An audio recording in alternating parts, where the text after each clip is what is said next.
welcome to the show. This is the show where Cendrine and I, on a monthly basis, get together and interview and chat with people at the top of their game. And so, good evening, Cendrine. Would you like to introduce our guest? Hello, everyone. Hello, Anthony. Hello, Steven. So I'm very excited today because Anthony is a great friend of mine. We met, you will correct me if I'm wrong, in 2010. It's been 6 years. We've been great friends since then. And today I wanted to have Anthony because he's an excellent, very talented digital journalist, among other things. That's not the only thing he does. I wanted really to have his views, his insights on digital journalism and journalism, because this is a topic that we don't often discuss, and especially when it comes to marketing, because these are two very different things. So I'm very happy that Anthony is with us to share his insights on journalism. So before we start, Anthony, I would like you to introduce yourself to the viewers. Sure. My name is Anthony Carranza. Thanks for having me, Steven Sandlane. I've been doing digital journalism since the early days at the University of Minnesota in the States. And lots has changed since the profession, with the financial crisis, the digital invasion, social media transformed the, I guess you could say, upside down the whole how to basically write, how to basically report, do everything. Let's just say it, we're walking on our heads nowadays with digital journalism. So I've been doing that since 2007. I met Cendrine through examiner.com, which is no longer around. It's been taken offline. I've been doing many different things. I also work as a part-time assistant, as an educator, and amongst other things. As Cendrine said, these days you have to do more than one thing to get ahead of the game, as they say. So yeah, thank you for having me. You're most welcome. So can we start off and ask I'm going to ask some silly questions. Sure. Is that okay? What is digital journalism? So it's, for me, essentially, there will be a textbook definition, and then you'll have institutions define it. But it's basically using digital tools to write content, but not just content, also include sources, hyperlinking them, screenshotting, information that's a great supplement. You can't have good digital journalism. It's not just text that'll get people to engage with it. You need, it could be audio, it could be video. And again, this constantly changes. You have mobile apps, then you have the PC platform, then you have, goodness, I mean, we can go on and on. But basically, it's including visuals, audio, and text. You can't have digital journalism, just content. Nobody's going to visit your webpage. We know how that is like. Oh, yeah. You publish something and nobody interacts with your content. You know what that feels like. Mm-hmm. And I know you speak several languages, English, Spanish, and French, and maybe something else. I don't know. Maybe, I don't know, I missed something. Those three. Do you see a difference in the way digital journalism is approached, depending on the language? There is a very inherent different approach. Evidently, the digital journalism in English is far more ahead of the curve than other languages. And I noticed when I visited Colombia last year and worked as a part-time teacher, they're just getting around to what is digital journalism? How do we format it? How do we engage in it? And I didn't work in a daily there, so I just picked up the local paper. They still have a lot of printed subscribers, which is something now in our continents, they're starting to become a dinosaur.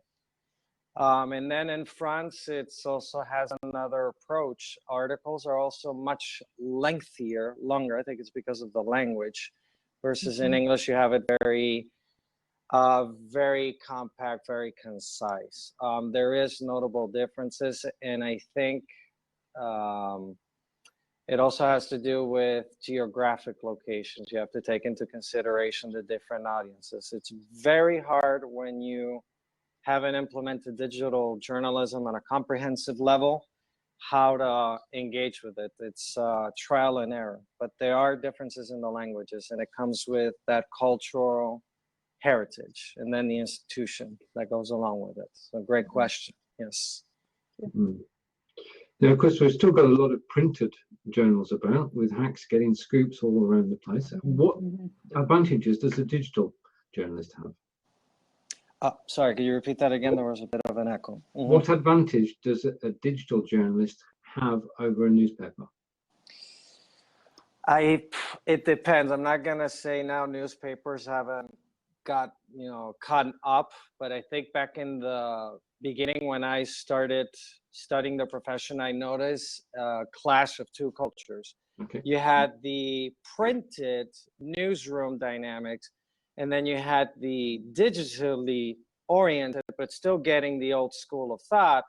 And this is where I think the journalism profession, the journalism institutions, the dailies, weeklies, it took them a while. I'm not calling out any specific ones. It took a while for them to kind of converge and say, if we don't move on this, we're going to lose basically our supporting their business model, which was advertising. Now it's all online, which is why the commercial enterprise of newspapers has been shrinking, suffering, because now they needed to adjust. So I noticed that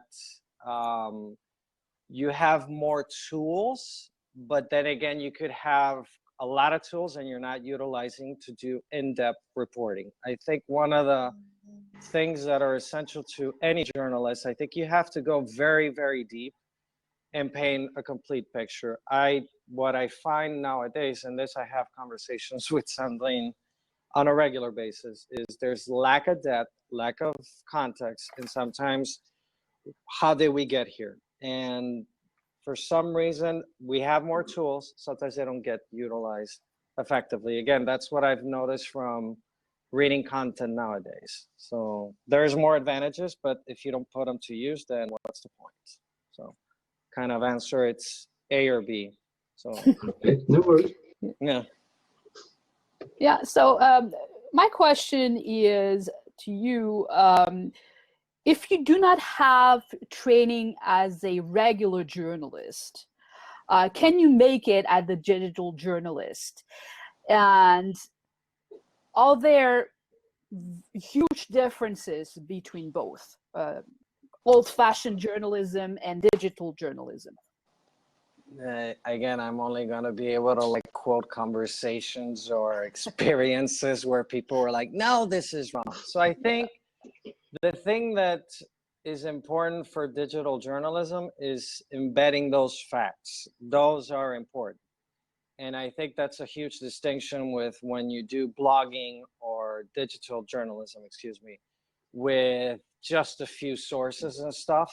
And it's, more tailored towards product solutions, life hacks. That's not journalism. You need the facts, whether it's print or online. You can't have the absence of that. I think, and now it's evolving. We've been forced to rethink a little bit because I know some journalists do not like, that we should get stories online. I think it gives us a nice, huge encyclopedia of things that we can learn as journalists to document ourselves and also see what's the sentiment like, because I think a lot of people just segment themselves in one thing versus I see a very global community, and we are, unlike any other time, we're finally harnessing and being able to be more aware, than what sometimes we see sometimes with the dynamics. So I think you have to have facts-based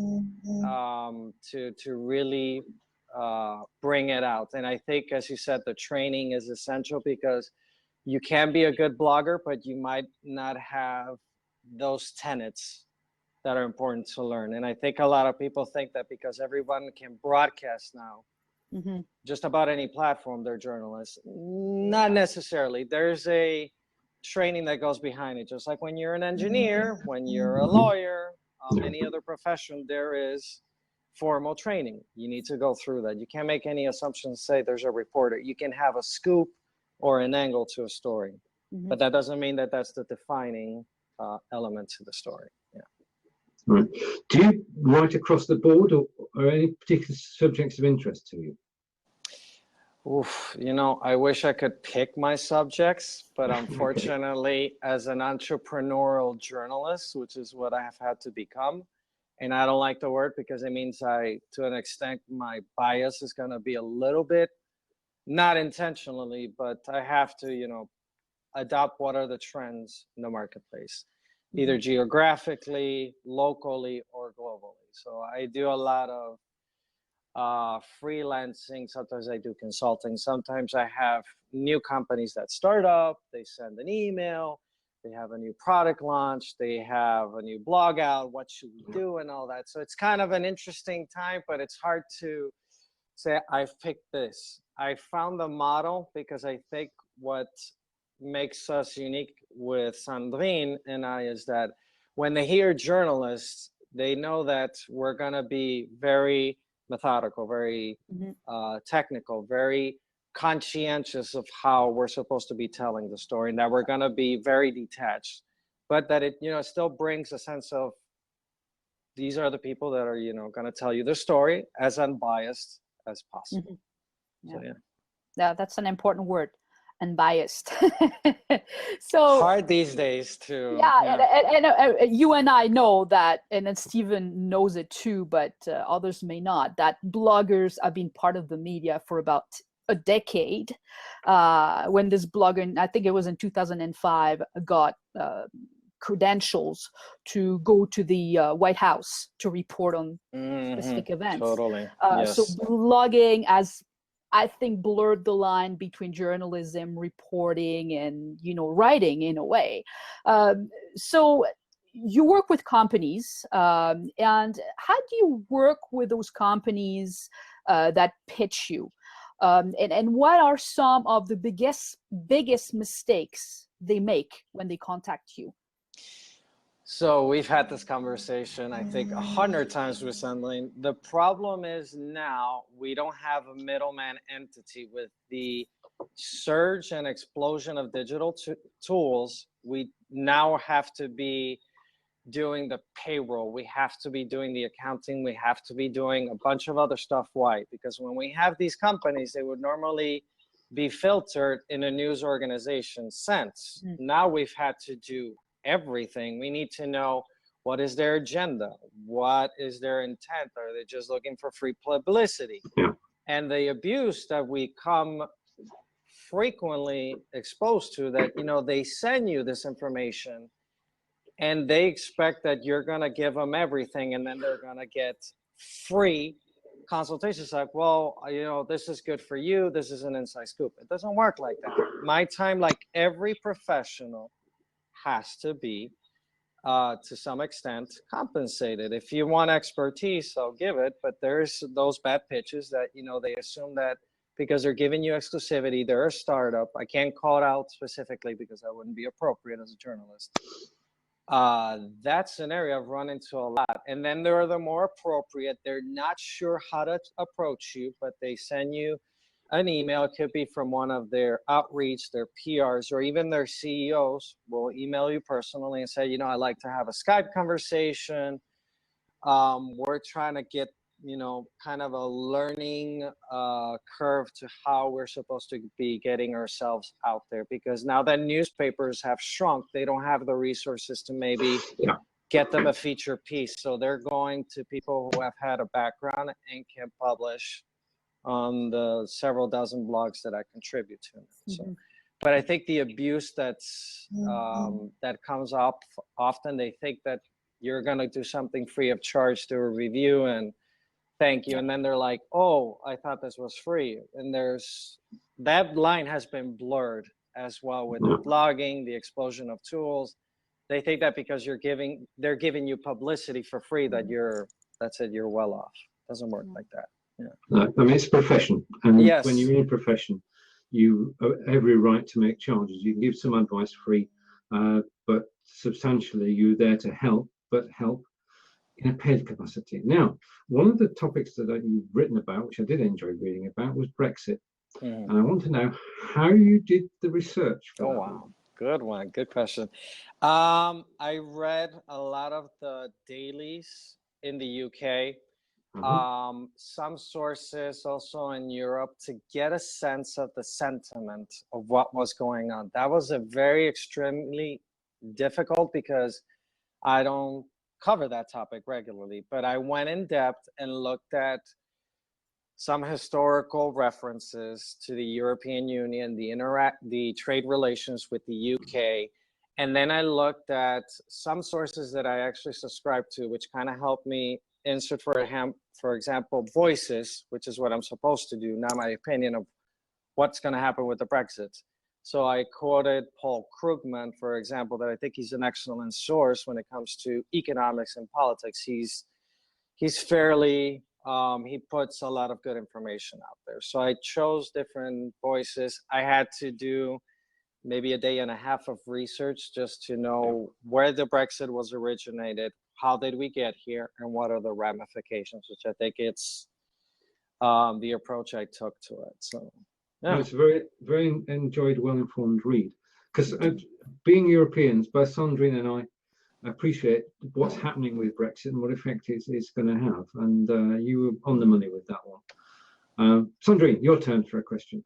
Yeah, that's exactly why I wanted to have Anthony today, because he does a lot of research. It's always in depth, and when you talk to him as a journalist, you know, he's not saying things just because he's saying as matter of opinions, just because he has done a lot of research.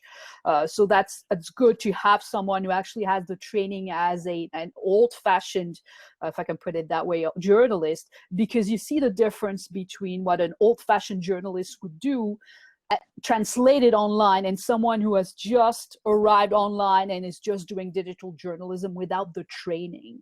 So that's always an interesting thing to see the difference, really.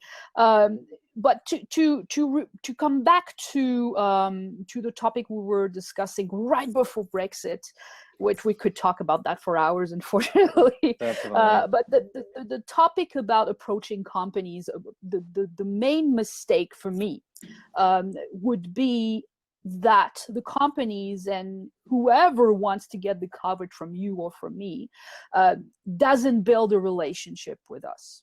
You know, they come to us right away. They don't build a relationship or anything, and it ties into what you were saying about Brexit. People do not do their research. They just dump everything on you, hoping you to get it for free and to do everything for them. So that's another way.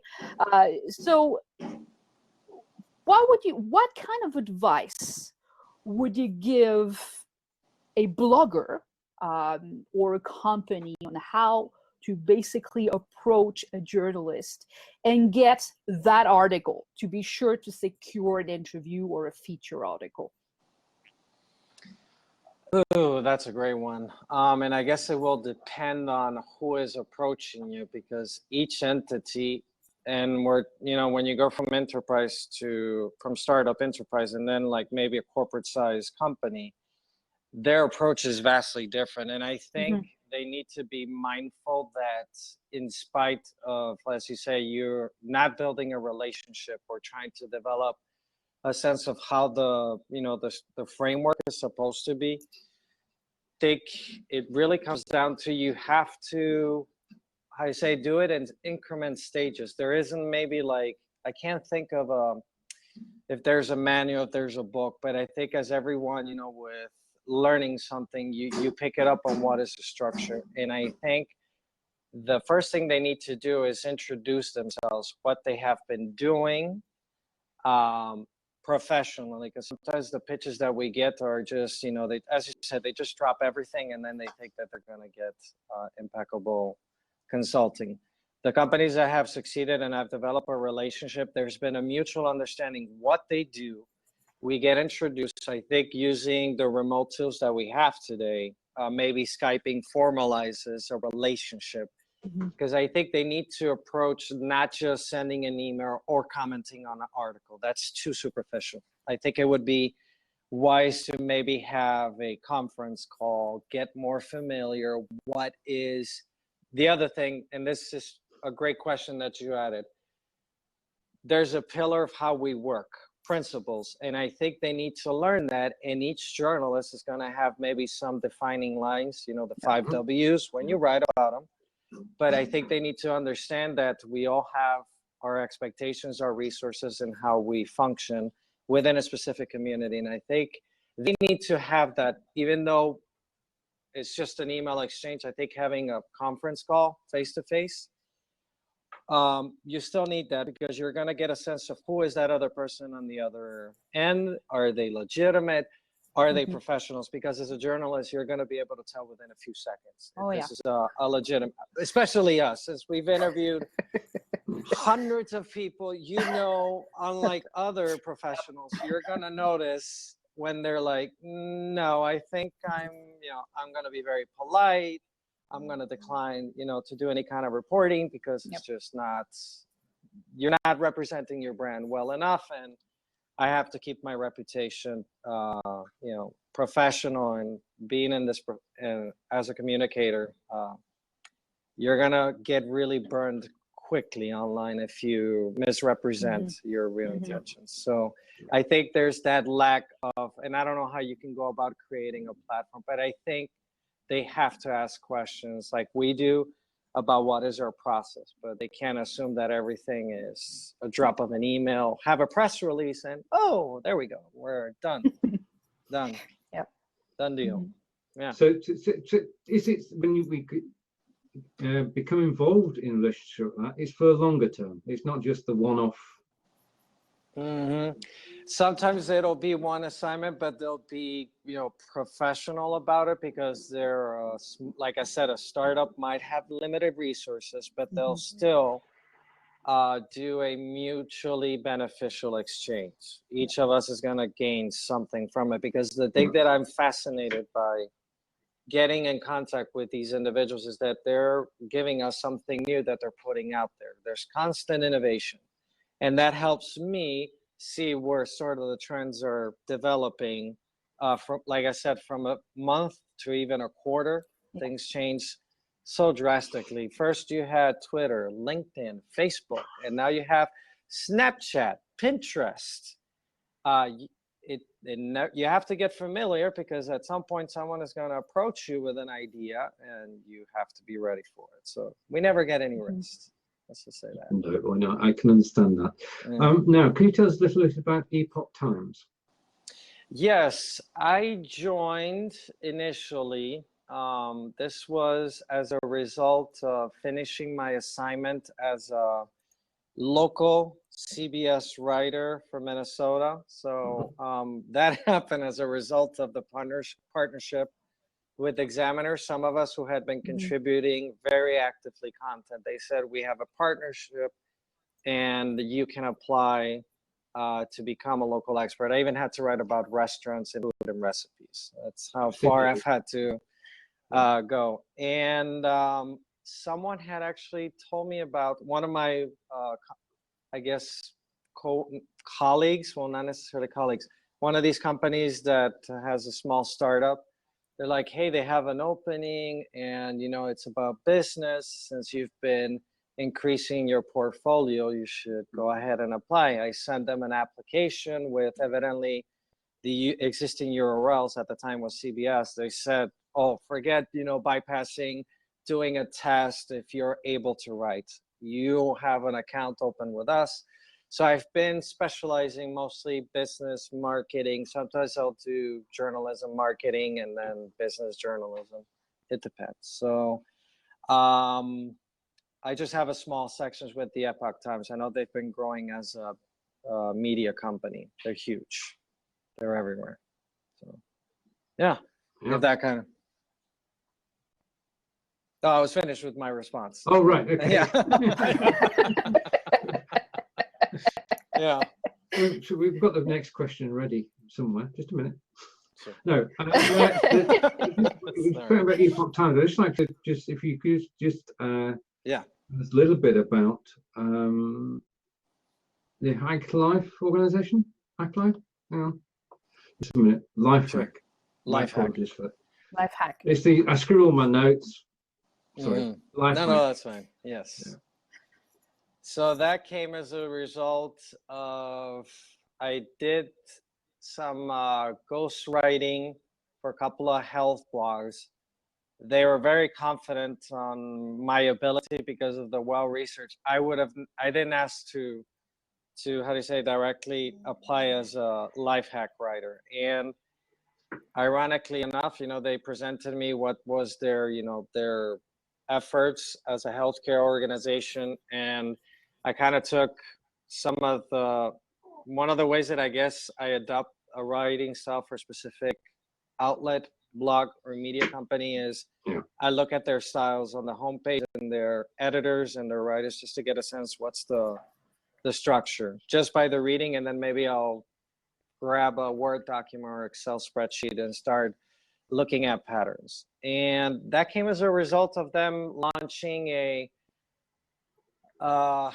health service. I think it was for I think planned pregnancy. So they were doing a partnership, and they wanted me to contribute some content for it, and I gladly did so. And that's how I got onto LifeHack, another venture that just kind of came in the mix of these partnerships. But again, not everyone wants to get their end and then run away. And others see, I think we can make, whether it's going to be a few months partnership or long-term, you get that sense from the first encounter.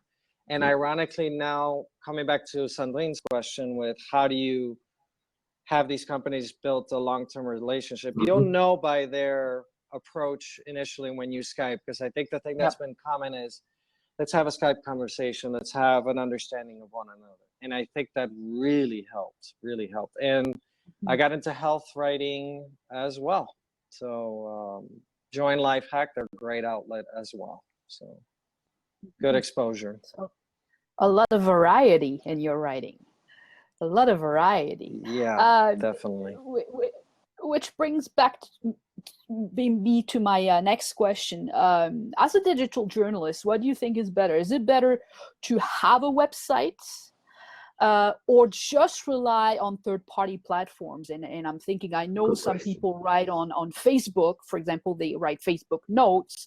And the problem I have myself with third-party platforms is they can decide if they want to get rid of you, they can get rid of you for any reason. So as a journalist, what would you recommend other journalists to do, and marketers, the big picture? Have a website, is it mandatory, or can you rely on third-party platforms? Really? No, you've already kind of alluded to that reality, and we've lived it. I think when you rely on third-party, anything that's hosted online can go offline when financial troubles come rolling in.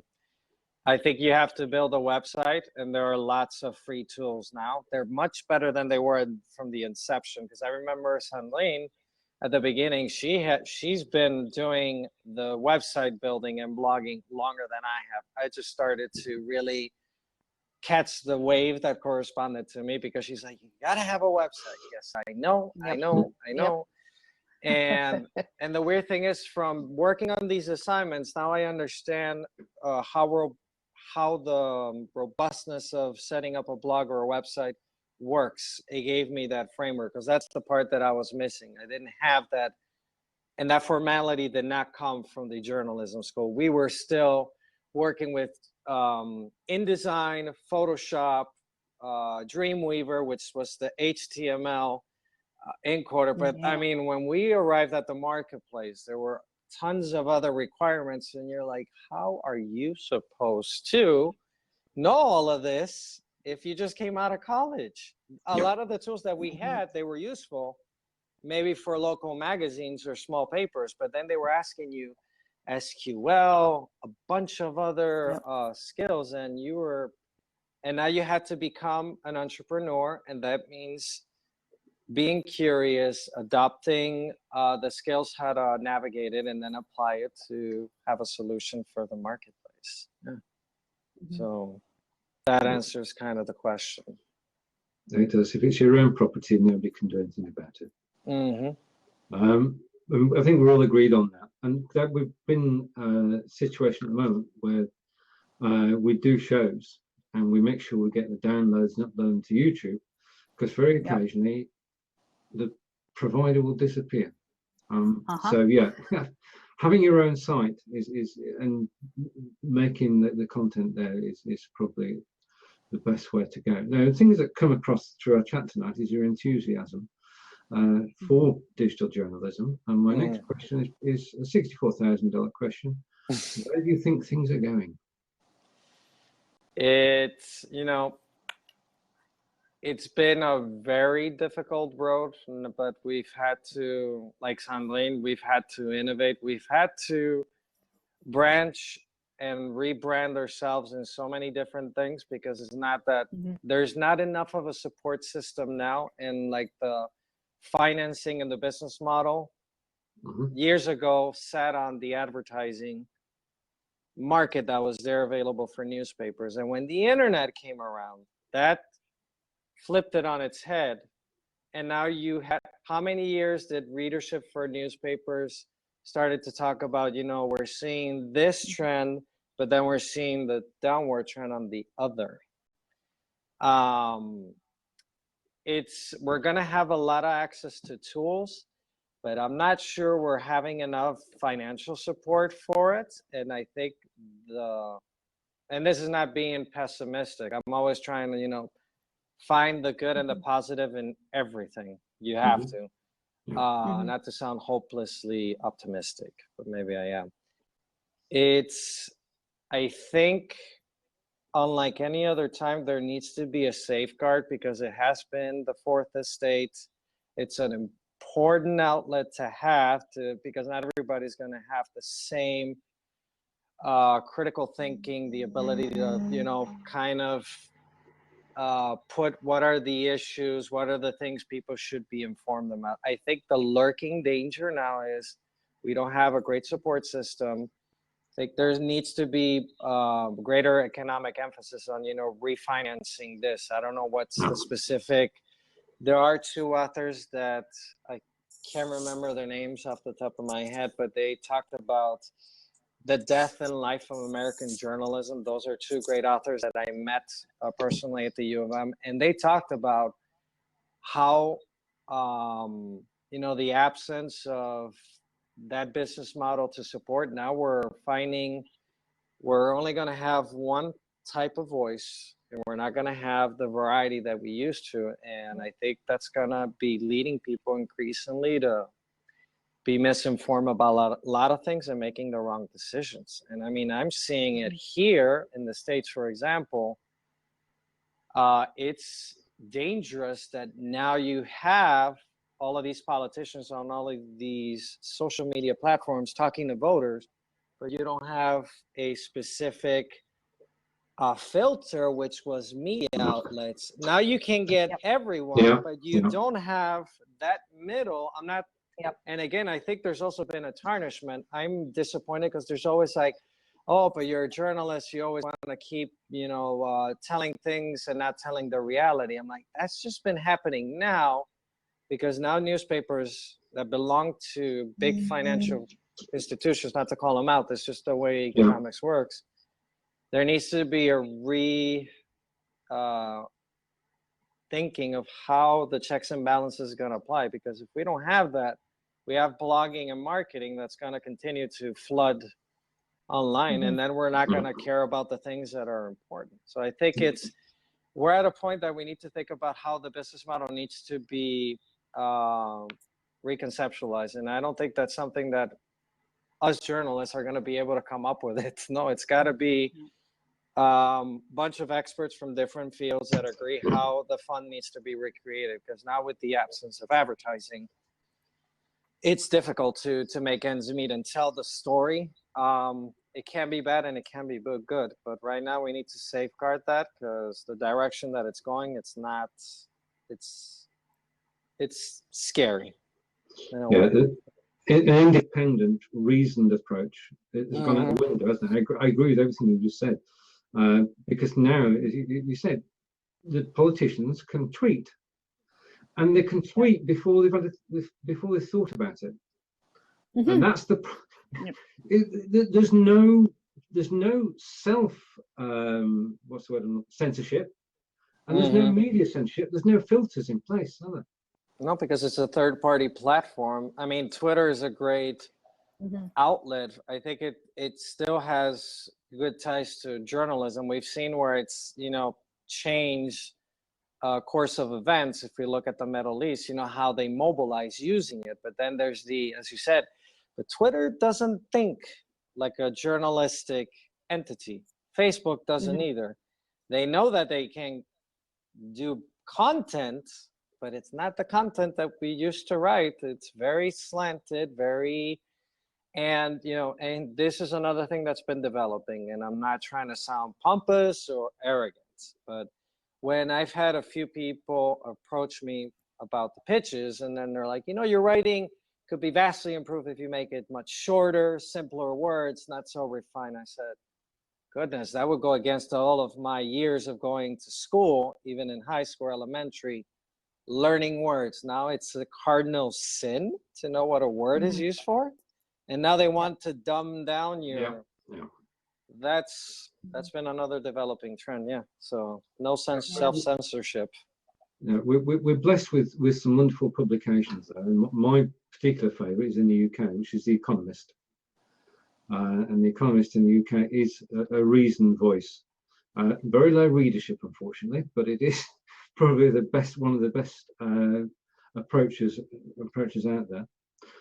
Sandrine, do you have any more questions? Because we've been going like wildfire for quite a while. No, I have no more questions. I have no more questions, but I've been reading the chat room, and we have Mark asking a question. Yep. If you can see it, he's talking about the fact that an editor has the final say on the draft for any journalist, and I answered that it's not always the case because a lot of online publications do not have editors anymore, so the journalist is going to publish the content without the content having been reviewed or anything. You know that, Anthony, as well. So he asks then, and when Rupert Murdoch owns the UK press and Fox News, what chance? So I'm not really sure of the question. I think that might have been a comment more than anything. Yeah. Maybe it's going back to maybe the comment that he made about The Economist, which I was aware of that. And again, it has to do with the economics. I don't know how there isn't, maybe this is way off, but I've seen also through this financial recession since 2008 acquisitions, I've paid attention to those, and they just get approved so easily. And it just massifies the power and influence because we have editors, but as you said, depending on the publication, you don't have the same etiquette because they're moderators. They'll see if it fits, if everything is aligned, they'll publish it. But yeah, I would prefer to have an editor say, go back on this, verify it. But that's where still from that newsroom structure, you had someone review your writing, making sure that you contacted the sources, because that's the thing that they would do. They will call the source. Have you spoken to one of our reporters before it goes live? Because there's nothing more embarrassing that you put a piece of information out there and you've never contacted the source, and that can be devastating. But at least the platforms that we get to publish on, you do have, they don't call themselves editors anymore. Right. They're moderators or content managers. So like I said, and the practice is very different from one publication and one blog. The style from LifeHack to business.com to the Epoch Times, very different editorial guidelines. Very different, all of them. It sounds like no 2 days are the same. No, not anymore. Unfortunately, at least the fact there are some, guidelines that overlap, but they can vary so much. Vary so much. And unfortunately, now we have to tailor our content a lot to Google's search engine optimization. I prefer to just write with some of the general guidelines, but I don't want it to be completely Google friendly because I'm trying to tell my own voice, my own style, my own sources. I don't want it to rank because that's another gimmick. You can pay into it or not. Oh yeah. And there's also the big problem of clickbait headlines and clickbait content, because a lot of publications do not really care about the quality of the content as well. There's content mills, as we call them, where they just want to get a lot of clicks so that people will click on the links for the advertisements. Yes. That's the way it works. So it's a very blurry world out there. It's difficult. But clickbaiting has also played, from, I think, has been a major factor in the downgrading of the content quality online, basically. Very much agree. So when you start to see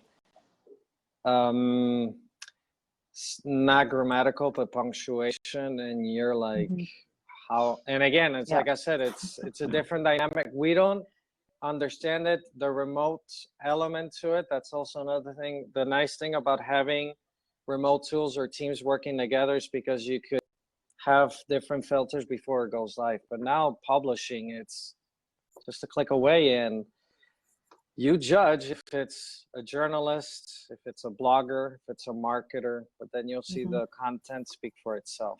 You don't have to do. So, we live in interesting times. Yes. definitely we are.